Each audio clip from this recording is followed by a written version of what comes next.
kerasulan, tulus dalam pelayanan, mempedulikan kaum menderita. Hai, kembali lagi bersama kami di Renungan Life Spirit SMGM, Minggu Prapaskah kelima yang akan dibawakan oleh Frater Franky SPD dari Ende dengan tema Pertobatan Penyadaran Diri di hadapan Tuhan dan sesama. Mari kita mendengarkan.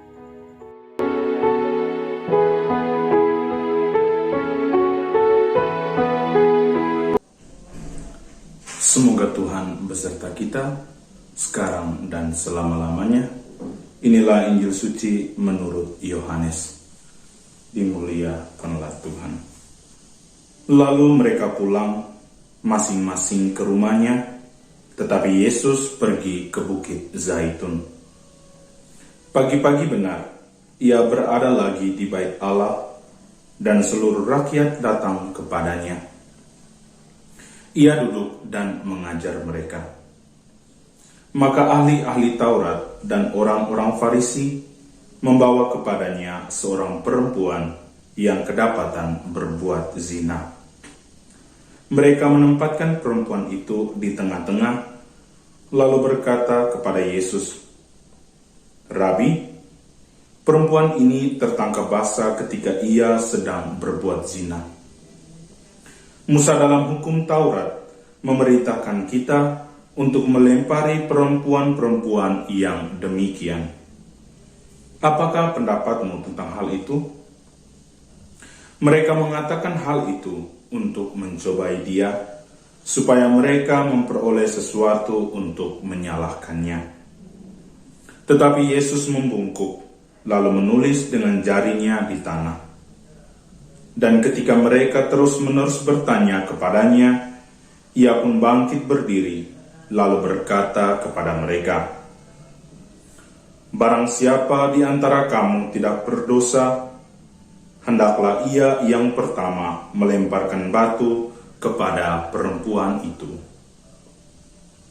Lalu ia membungkuk pula dan menulis di tanah. Tetapi setelah mereka mendengar perkataan itu, pergilah mereka seorang demi seorang, mulai dari yang tertua. Akhirnya, tinggallah Yesus seorang diri dengan perempuan itu yang tetap di tempatnya. Lalu Yesus bangkit berdiri dan berkata kepadanya, "Hai perempuan, di manakah mereka? Tidak adakah seorang yang menghukum engkau?" Jawabnya, "Tidak ada, Tuhan." Lalu kata Yesus, "Aku pun tidak menghukum engkau. Pergilah dan jangan berbuat dosa lagi mulai dari sekarang." Demikianlah Injil Tuhan. Terpujilah Kristus. Bapak, Ibu, saudara-saudari, sahabat Monsinyur Gabriel Manek yang terkasih dalam Kristus. Renungan yang akan saya bawakan pada kesempatan ini berjudul Pertobatan Penyadaran Diri di hadapan Tuhan dan sesama. Ada sebuah cerita menarik yang sekiranya dapat menghantar kita pada permenungan hari ini. Alkisah di Jepang, ada seorang samurai yang suka bertarung. Samurai itu menantang seorang guru Zen untuk menjelaskan konsep surga dan neraka. Tetapi guru itu menjawab dengan nada menghina, "Kamu hanyalah orang bodoh. Aku tak mau menyia-nyiakan waktu untuk orang semacam kamu." Merasa harga dirinya direndahkan, samurai itu naik darah. Sambil menghunus pedang, ia berteriak, "Aku dapat membunuhmu karena kekurang ajaranmu." "Nah," jawab sang guru dengan tenang, "itulah neraka." Takjub dengan kebenaran yang ditunjukkan oleh sang guru akan amarah yang menguasai dirinya, samurai itu menjadi tenang, menyarungkan pedangnya dan melihat sambil mengucapkan terima kasih kepada sang guru. Dengan tenang, Sang guru menjawab, "Nah, inilah surga." Bapak, Ibu, saudara-saudari yang terkasih dalam Kristus, penyadaran diri merupakan sikap keterbukaan hati seseorang untuk menyadari sikap, kemampuan, pikiran dan perasaannya sehingga ia dapat mengetahui kekurangan maupun kelebihannya sendiri dan juga orang lain. Penyadaran diri yang total akan menghantar seseorang pada perubahan sikap yang hakiki karena hal tersebut lahir dari kedalaman hati dan didorong oleh gerakan spiritual di dalam dirinya. Hal ini juga dialami oleh sang samurai seperti kisah yang baru kita dengarkan tadi.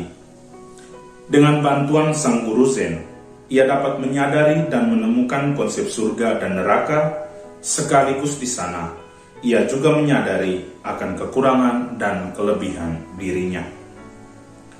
Upaya penyadaran yang dialami oleh sang samurai juga membuahkan hasil yang nampak dalam sikapnya dengan mengucapkan terima kasih pada sang guru. Perubahan sikap yang ditunjukkan oleh sang samurai merupakan bukti bahwa perubahan dapat terjadi pada siapapun asalkan terlebih dahulu ia menyadari dirinya dan keberadaan orang lain di sekitarnya. Pada titik ini, nampak jelas bahwa kehadiran orang lain menjadi sangat penting dalam proses penyadaran diri. Karena tampaknya proses itu hanyalah sebuah usaha yang sia-sia dan tentu tidak dapat berdampak pada perubahan sikap yang baik. Bapak, Ibu, saudara-saudari yang terkasih dalam Kristus, sama halnya dengan kisah sang samurai, Penginjil Yohanes pada hari ini pun menandaskan hal yang sama, bahwa penyadaran diri hanya dapat terjadi apabila seseorang secara terbuka mau menyelami dirinya dan menemukan keberadaan dirinya di hadapan Tuhan dan orang lain di sekitarnya.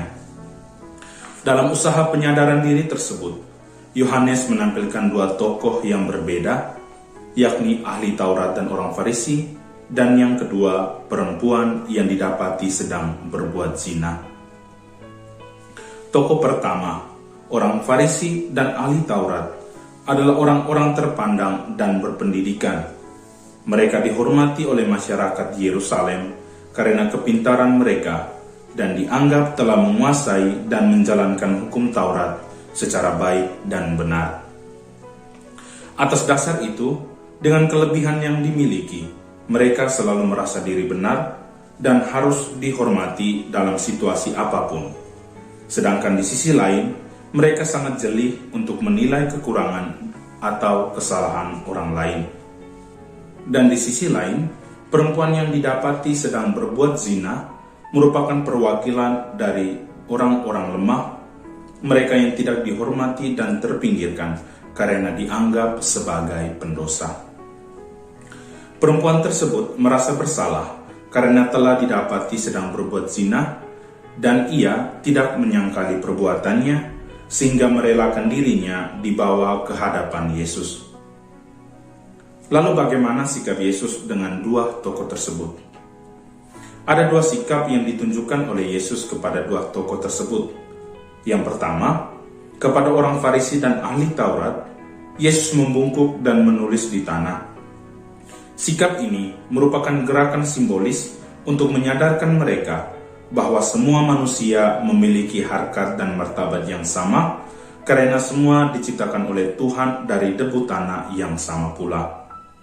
Debu tanah juga merupakan gambaran dari dosa, gambaran akan hal-hal yang kotor, hal-hal yang dapat menodai seseorang.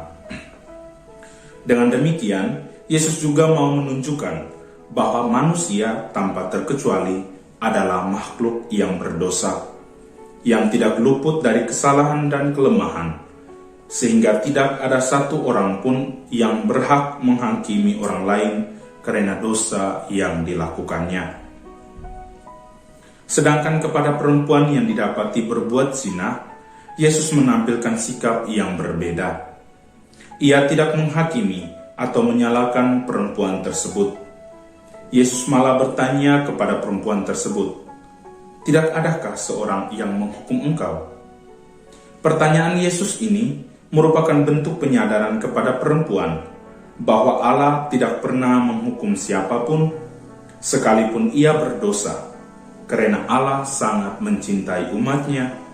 Allah sangat mengasihi mereka yang terpinggirkan, yang lemah dan menderita. Hal ini dibuktikan Yesus dengan perkataannya, "Aku pun tidak menghukum engkau. Pergilah dan jangan berbuat dosa lagi mulai dari sekarang."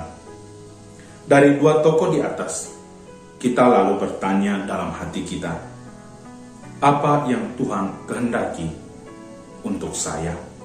Bapak, Ibu, saudara-saudari yang terkasih dalam Kristus, yang Tuhan kehendaki untuk kita sekalian berbuat adalah bertobat. Bertobat bukan semata-mata hanya mengaku dosa di hadapan imam, atau mendaraskan doa tobat sambil berlutut dalam jangka waktu yang panjang. Tidak juga mengucapkan doa saya mengaku sambil menepuk dada sekuat-kuatnya. Bertobat juga tidak berarti tidak melakukan dosa lagi, atau berjanji untuk tidak jatuh pada dosa yang sama. Pertobatan yang dikehendaki Yesus dari kita adalah penyadaran diri yang total dan terus-menerus sepanjang hidup kita. Tuhan meminta kita secara jujur dan terbuka untuk menyadari diri, sadar akan dosa yang kita lakukan, dan dengan rendah hati mengakuinya di hadapan Tuhan sembari memohon ampun darinya. Hal ini memang kelihatannya mudah, tetapi cukup sulit apabila berhadapan dengan orang lain di sekitar kita. Apakah kita akan dengan jujur mengakui kesalahan kita kepada sesama kita? Ataukah mungkin seringkali kita menjadi seperti orang Farisi dan ahli Taurat? Seperti Paulus dalam suratnya kepada jemaat di Filipi, penyadaran diri yang total adalah usaha untuk mengejar kebenaran yang sejati, yakni kebenaran karena kepercayaan kepada Kristus dan keberanian untuk melepas kelekatan dalam diri. Penyadaran diri tidak hanya berkaitan dengan sadar akan diri sendiri, tetapi juga menyadari keberadaan orang lain di sekitar kita.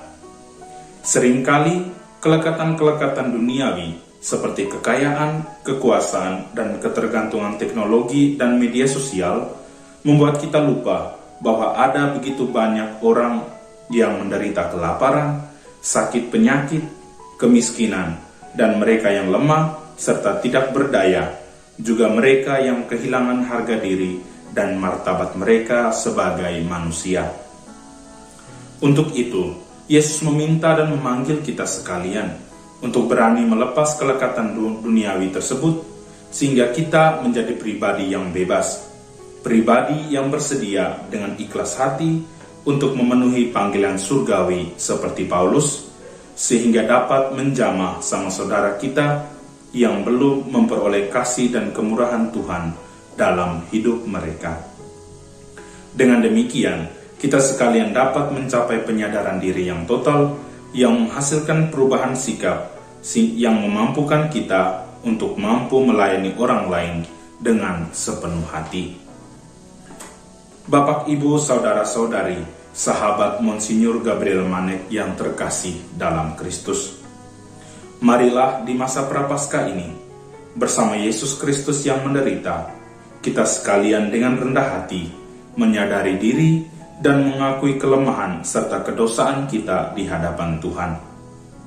Semoga dengan bantuan Tuhan Sang Guru, kita pun disadarkan untuk rela menderita bersama dengan orang lain yang menderita, berani untuk melepaskan kelekatan duniawi, dan dengan hati yang ikhlas membagikan kasih Tuhan kepada sesama yang membutuhkan.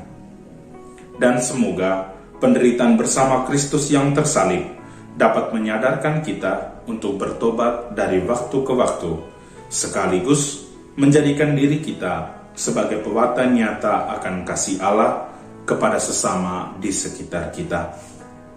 Karena orang-orang yang menabur dengan mencucurkan air mata akan menuai dengan bersorak-sorai. Semoga.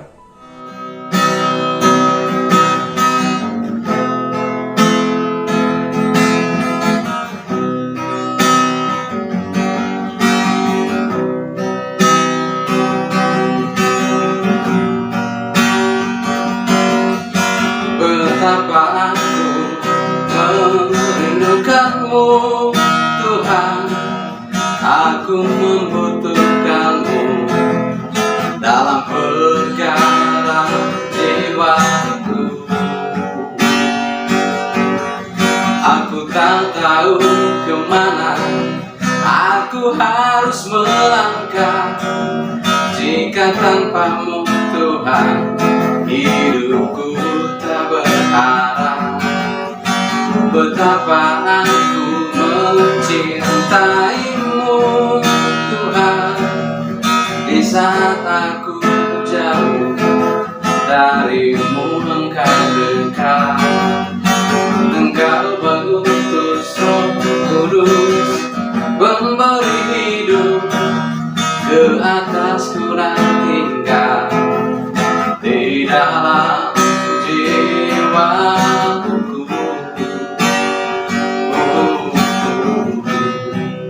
Engkau Tuhan penolong sejatiku yang membimbing aku ke dalam sumber kebenaran. Ya Tuhan, beri aku iman yang hidup, jadikan aku Tuhan ku bersaksi bagimu, karena Engkaulah penolong sejati awal akhir hidupku.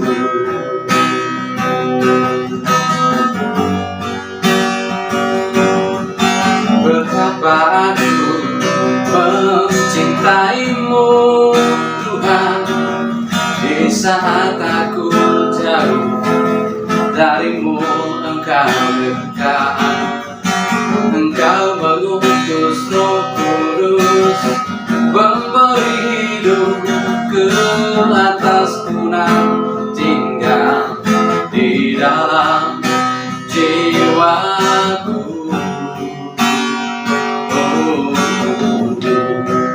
Engkau Tuhan penolong sejatiku yang membimbing aku ke dalam sumber kebenaran.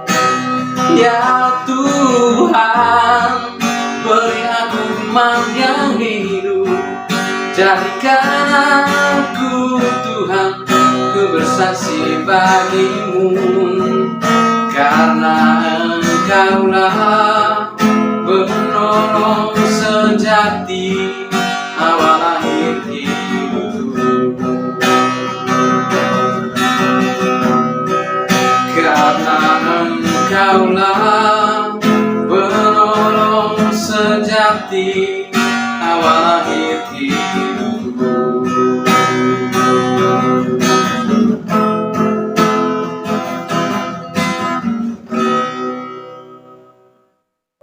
Menghukum orang yang berkedapatan bersalah seperti perempuan yang bersinah dan dibawa kepada Yesus adalah suatu perbuatan yang tidak mengenakan hati, karena kita berlaku sebagai hakim atas orang yang bersalah. Lalu, apa hak kita menghukum orang yang bersalah? Tidak gampang, karena kita mengambil alih tugas dan kewenangan Tuhan sebagai hakim dalam menghukum orang. Suatu tindakan yang salah kalau kita main hakim sendiri atas orang yang bersalah, bahkan ada yang bertindak brutal terhadap orang yang bersalah. Mengapa? Karena kita bukanlah Tuhan yang memiliki hak menghakimi. Sekian renungan singkat pada hari ini. Saya Maria Eci. Terima kasih, sampai jumpa. SMGM melayani sepenuh hati. Selamat